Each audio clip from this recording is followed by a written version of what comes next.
उनसे भी जान लेते हैं। बॉब कैपिटल से वो हमारे साथ जुड़ रहे हैं। मनीष, बताइए, आपको वैल्यू नजर आ रही है इस बाजार में? तो धन्यवाद। जहाँ तक वैल्यू का सवाल है, इस बाजार में तो है। और वैल्यू हमेशा, अगर हम बॉटम अप देखें तो हमेशा मिलने का चांस तो रहता ही रहता है। हाँ, जब बाजार ऊपर जा रहा होता है अक्रॉस द बोर्ड, तो उस समय स्टॉक सिलेक्शन शायद उतना महत्वपूर्ण नहीं रहता है लोगों के लिए। लेकिन इस तरह के बाजार में स्टॉक सिलेक्शन काफी ज्यादा महत्वपूर्ण हो जाता है। और अभी समय है, जैसा आपने भी कहा, अ, उन लोगों के लिए जो वैल्यू बायर हैं, बाजार में वापस आने का, और एक बॉटम अप अप्रोच के साथ अ, उन उन अच्छे स्टॉक्स में एंट्री करने का एक अच्छा समय है। ऑलराइट, ऑफ कोर्स एंट्री करने का अच्छा समय है और बाजार में कह सकते हैं एक ब्लेसिंग्स इन डिस्गाइज की सिचुएशन भी आती दिखी, जहां पर काफी गिरावट थी बाजार में। Manish, good afternoon. लेकिन ये तेजी जो है कितनी आगे बढ़ती हुई दिखेगी? आपको लगता है जो रिकवरी आई है वो इंटैक्ट रहेगी?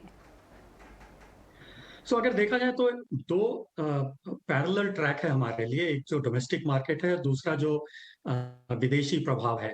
जहां तक विदेशी प्रभाव का सवाल है, वो तो थोड़ा नेगेटिव ही है। अगर आप अमेरिका से देखें तो इंटरेस्ट रेट बढ़ रहा है, वो अपना बैलेंस शीट भी घटाने की बात कर रहे हैं। कुछ लोग चाइना में स्लो डाउन की बात कर रहे हैं। उनके रियल एस्टेट, जो कि उनके जीडीपी का एक काफी बड़ा हिस्सा है, उसमें स्लो डाउन दिखना शुरू हो गया है। और रियल एस्टेट काफी मायने रखता है मेटल वगैरह के लिए, खास करके आयरन या स्टील के लिए। तो हमने देखा भी है थोड़ी बहुत मंदी अभी मेटल के भाव में, थोड़े मार्जिन भी गिरे हैं। तो इन सब का थोड़ा तो नेगेटिव इम्पैक्ट होगा। लेकिन अच्छी बात यह है कि जो हमारा डोमेस्टिक मार्केट है वो अच्छा दिख रहा है, रिकवरी अच्छी है। हम ज्यादातर जो डिमांड है अक्रॉस द बोर्ड, वो प्री पैंडेमिक या उससे बेटर होते नजर आ रहे हैं। हालांकि कुछ दिन पहले हमने देखा कि बिजली के डिमांड में काफी तेजी आई। हालांकि अ, उसमें सप्लाई भी नहीं मीट कर पाया। लेकिन उसका दूसरा पहलू ये है कि डिमांड तो है, अंडरलाइंग डिमांड काफी अच्छा है। और काफी जो हाई फ्रीक्वेंसी डेटा लोग देखते हैं और हम देखते हैं, उसमें से ग्रीन शूट्स तो बिल्कुल दिख रहा है। डोमेस्टिक मार्केट में हमारे हिसाब से अभी काफी अपॉर्चुनिटीज रहेंगे। हाँ, लेकिन अपसाइड थोड़े कम रहने की आशंका है, क्योंकि जो विदेशी प्रभाव है वो नेगेटिव होते दिख रहे हैं। हमें काफी केयरफुल होना होगा, और इसलिए अभी एक मोमेंटम ट्रेड सही अप्रोच नहीं हो सकता है। अभी bottom up trade, bottom up long term selection काफी मायने रखेगा।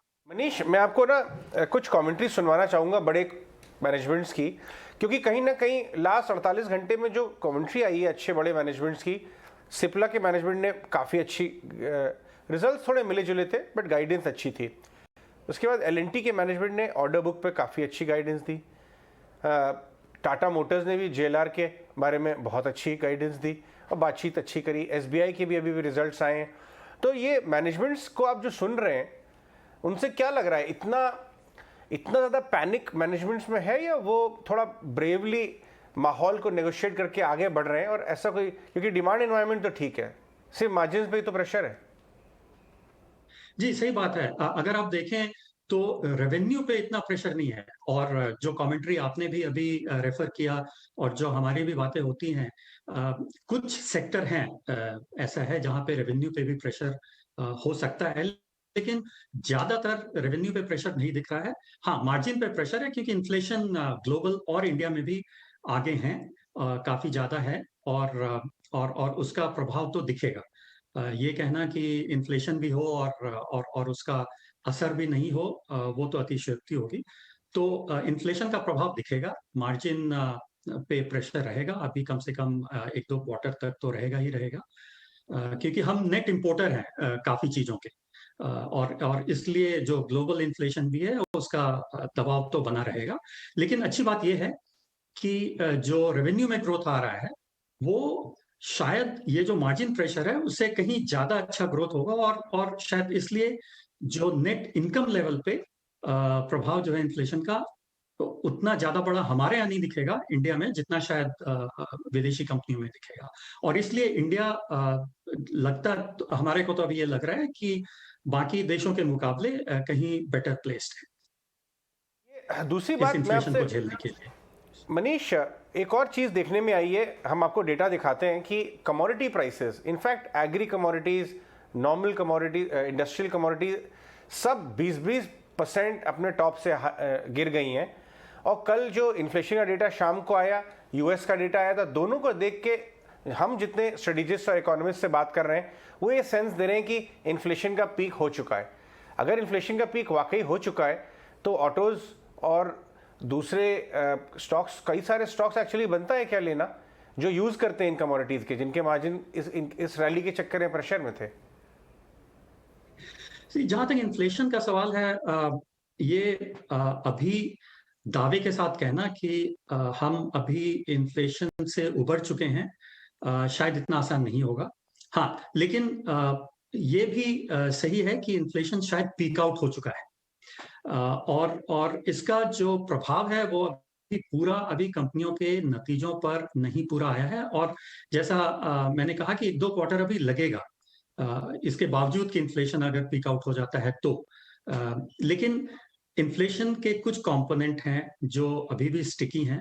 हालांकि कुछ प्राइसेस नीचे आए हैं, लेकिन काफी सारे प्राइसेस कमोडिटी के अभी भी काफी ज्यादा हैं। मार्च में हमें ये भी देखना पड़ेगा कि किस लेवल पे वो चले गए। आप अगर देखो तो ऑयल प्राइस ऑलमोस्ट $125-130 टच करके आया है। सो अगर हमारा बेंचमार्क $130 है तो बिल्कुल ही ऑयल प्राइस तो नीचे आ गया है।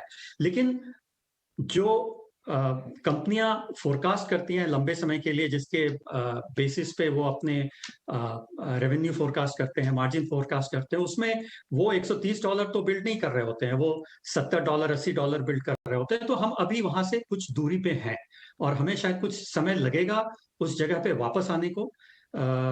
तो अभी 1-2 क्वार्टर तक मार्जिन प्रेशर तो रहेगा, लेकिन अच्छी बात यह है कि रेवेन्यू में जो बढ़ोतरी हो रही है वो इस इन्फ्लेशन के प्रेशर को कहीं ना कहीं ऑफसेट कर रहा है।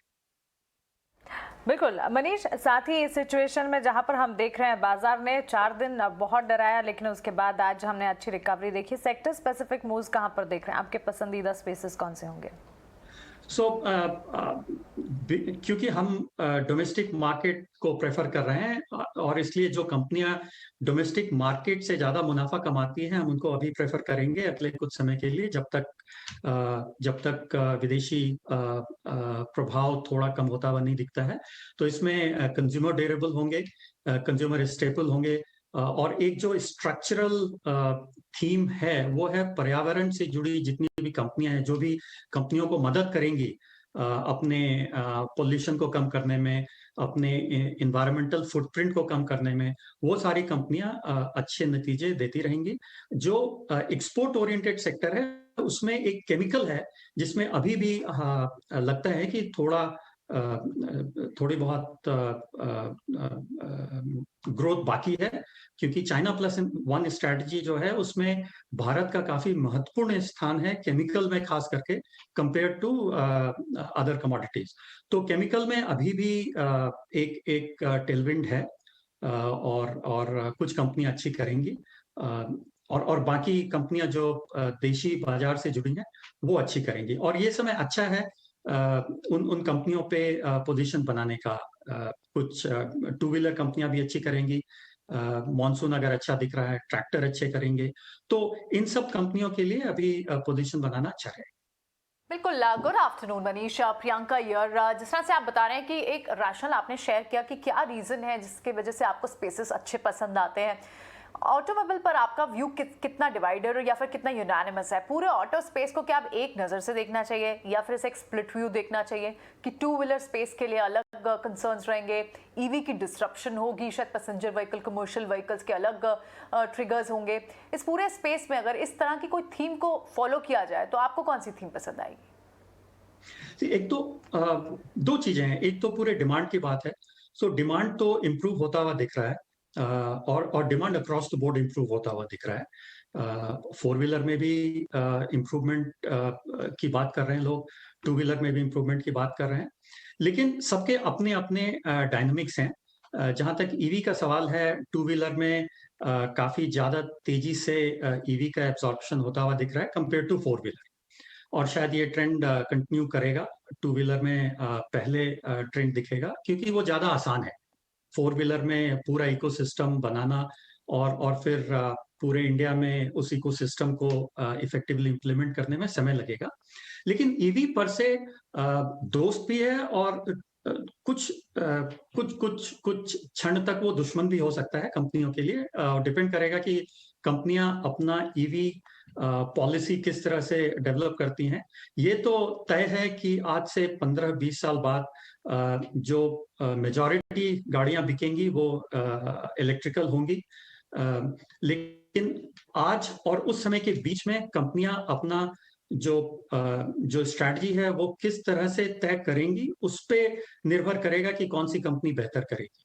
लेकिन डायरेक्शन तो बिल्कुल ही तय है कि आज से 15-20 साल बाद हमें ज्यादा से ज्यादा और ज्यादा इलेक्ट्रिकल व्हीकल देखने को मिलेगा।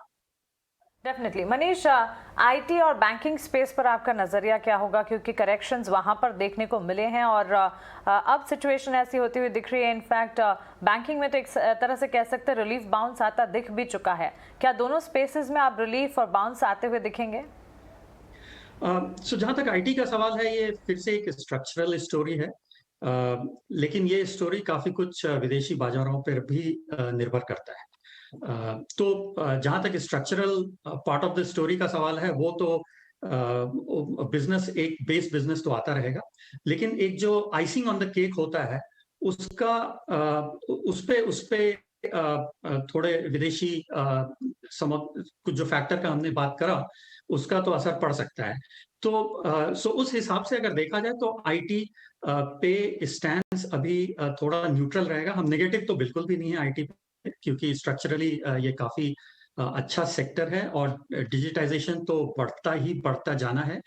और ये एक ऐसा सेक्टर है जिसमें अपनी जगह रहने के लिए भी लोगों को खर्च करना पड़ता है डिजिटाइजेशन पे, क्योंकि ऑपरेटिंग सिस्टम चेंज होते हैं, स्पीड चेंज होता है। तो कहीं ना कहीं हर एक कंपनियों को इसके बावजूद कि उन्होंने डिजिटाइजेशन पे काफी खर्च किया हुआ होता है, एक मेंटेनेंस खर्च और अपग्रेडेशन खर्च करता रहना पड़ता है। तो उस हिसाब से आईटी कंपनियों का बिजनेस तो हमेशा ही अच्छा रहेगा, लेकिन एक तो वैल्यूएशन थोड़ा रोबस्ट है, और दूसरा जैसा मैंने बोला कि आइसिंग ऑन द केक जो होता है वो उसमें थोड़ी सी हो सकती है मशक्कत हो अगले कुछ 1-2 क्वार्टर में। तो आईटी पे तो न्यूट्रल स्टैंड है। जहां तक बैंक का सवाल है, फिर से वो एक डोमेस्टिक मार्केट से जुड़े हैं, और जहां तक बैंक का सवाल है, 2 एरिया है जहां से उनके पैसे आते हैं, एक रिटेल है और दूसरा कॉर्पोरेट है।